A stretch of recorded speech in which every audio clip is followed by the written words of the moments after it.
Kumpul mainan, kumpul kenangan. Saya Fendi dan selamat datang ke video SM Collector.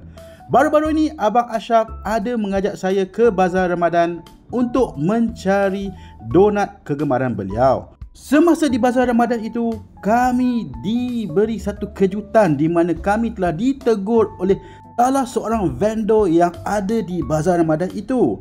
Dia cakap dia dan anak dia dah follow video-video SM Collector dan dia ada ternampak Abang Ashraf di video tersebut.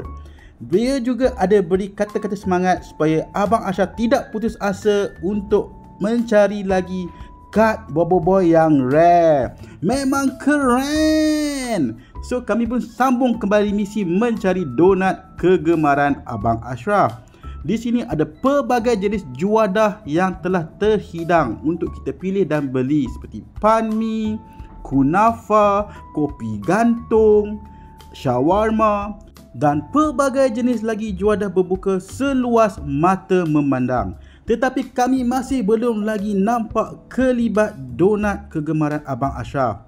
Tapi tiba-tiba semasa tengah berjalan dah nampak kedai donat tersebut. Queue dia boleh tahan juga. Dan di kedai ni ada pelbagai jenis donat. Situ dah nampak muka Abang Ashraf dah teruja. Mereka ada jenis yang original, susu, gula, coklat, red velvet. Memang nampak sedap. So kami pun pilihlah beberapa jenis untuk berbuka nanti.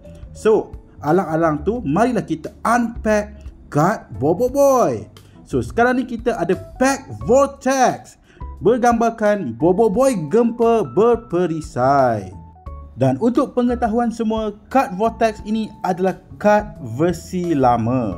Ianya tidak boleh digunakan untuk bermain di set Monster Galaxy Card yang baru. Jadi pack Vortex ini hanya boleh digunakan sebagai koleksi. So tanpa berlengah lagi, mari kita buka dan lihat kad apa yang kita dapat di dalam. So seperti biasa, kita kena ambil kad di depan dan letakkan di belakang. So kad pertama untuk siri Vortex ini adalah kad Boboiboy gempa baju perisai, HP 280, attack 240, efek pula attack tambah 40 jika kad sebelum adalah Boboiboy tanah. Alright, seterusnya adalah kad, alamak dia macam melekat lah pula kad ni. Alamak, teruk sikit. Okey, kejap, kita adjust sikit. Alright, kad Boboiboy, HP 200, attack 260, efek adalah attack tambah 100 jika kad sebelum adalah kad Boboiboy. Alright, kad seterusnya Kuputri, HP 260, attack 200, efek adalah attack tambah 100 jika pernah menggunakan kad Maripops. Alright, seterusnya Toaba, HP 100, attack 60, efek adalah kad ini boleh ditukar dengan kad Boboiboy Fusion jika kad Boboiboy Fusion ada di dalam deck. Seterusnya, alamak melekat juga. Hai, kad lama dia macam senang melekat lah pula. Sekejap, adjust sikit, tarik sikit. Dia melekat dua kad lah. Alright, berjaya juga kita cabut.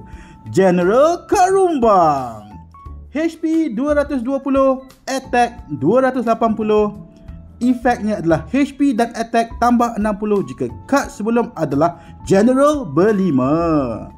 Alright, mari kita lihat kad terakhir kita untuk siri Vortex ini adalah kad Rentaka Beliung, HP 220, attack 320. Sayangnya kad ini tiada efek.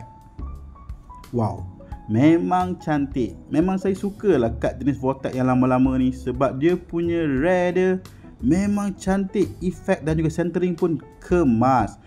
Memandangkan kad-kad yang kita dapat ini adalah kad yang lama dan juga patut disimpan sebagai koleksi, kita kenalah letak kad ini di dalam sleeve untuk memastikan kualiti dan juga kondisi kad Vortex ini sentiasa terjaga. Memang cantik. Dan inilah kad-kad yang telah kita dapat.